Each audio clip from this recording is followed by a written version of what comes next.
ఓం శుక్లాంబరధరం విష్ణుం శశివర్ణం చతుర్భుజం ప్రసన్నవదనం ధ్యాయేత్ సర్వవిఘ్నోపశాంతయే. సుందరకాండ తరువాయి భాగం. ద్యౌమాసౌ రక్షితవ్యో మే యోపధిస్తే మయా కృతః తతస్యయనమారోహ మమత్వం వరవర్ణిని ఊర్ధ్వంద్వాభ్యాం తు మాసాభ్యాం భర్తారం మామనిచ్చతీం మమత్వాం ప్రాతరాశార్ధమాలభంతే మహానసే. ఇక ఈ ప్రసంగాలు అనవసరం. నీకు 2 నెలలు గడువు ఇస్తున్నాను. ఇంతవరకు వేచి ఉంటాను. ఈ వ్యవధిలో నా కోరికను అంగీకరించావా సరే, కానీ అప్పటికీ నీ మనసు మారకపోతే మా పాకశాలలో నిన్ను ముక్కలు చేసి వండి ఉదయపు భోజనంగా నాకు వడ్డిస్తారు అన్నాడు. రావణుడు ఆ విధంగా బెదిరించడం చూసిన అతడి వెనుక ఉన్న దేవగంధర్వకాంతలు భయపడవద్దని కళ్ళతోనే చేతులతోనూ సీతకు సైగలు చేశారు.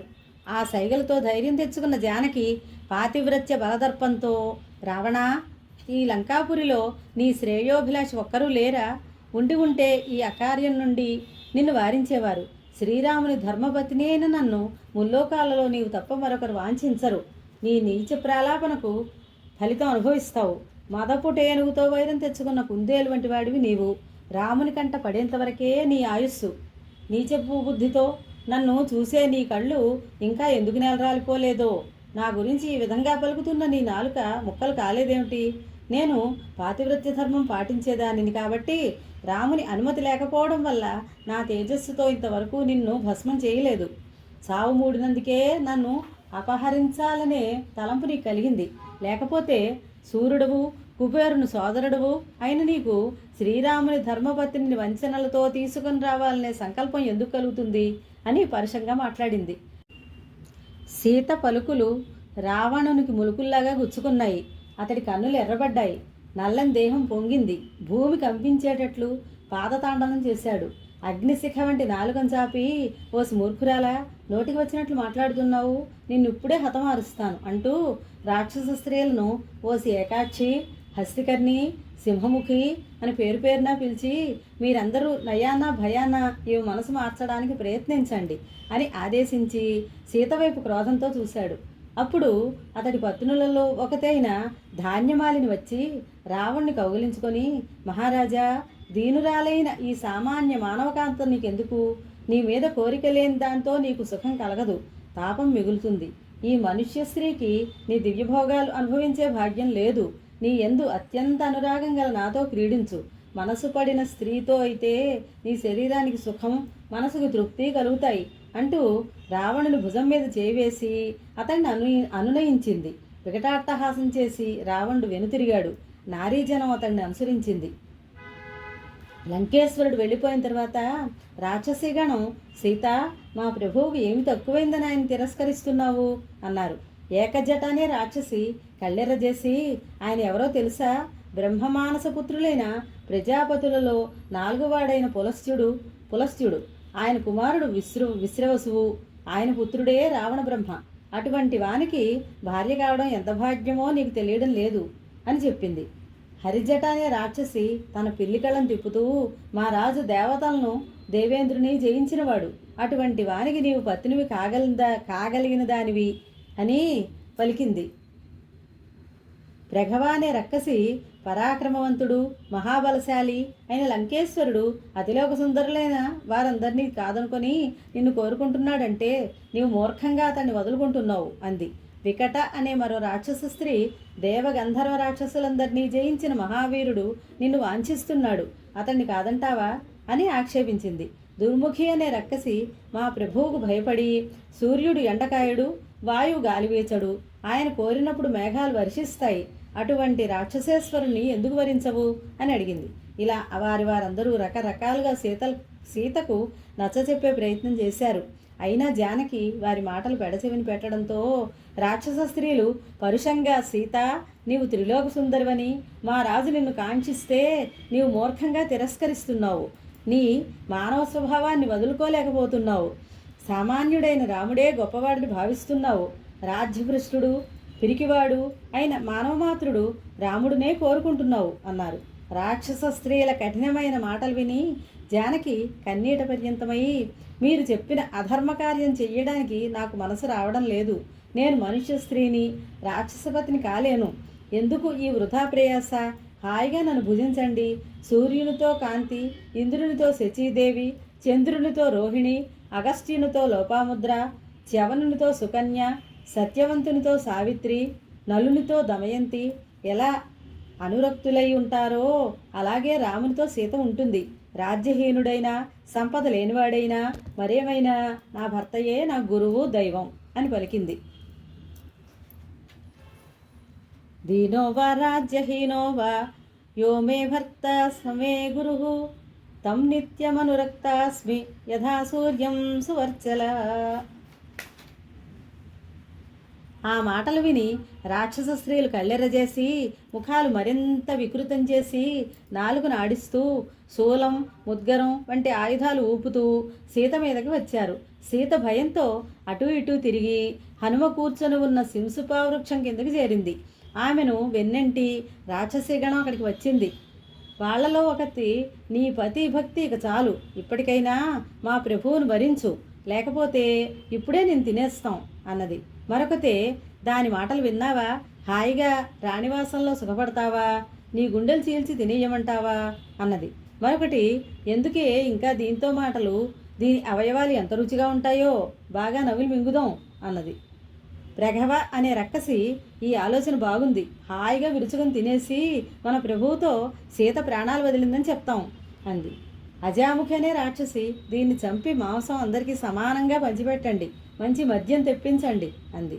మరొక రక్కసి, ఈరోజు మనకు పండగ, కల్లుకుండలు తెప్పించండి, సురాపానం చేసి నరమాంసం తిని పూలమాలలు ధరించి వికుంభిలాదేవి దగ్గర నాట్యం చేస్తాం అని అంది.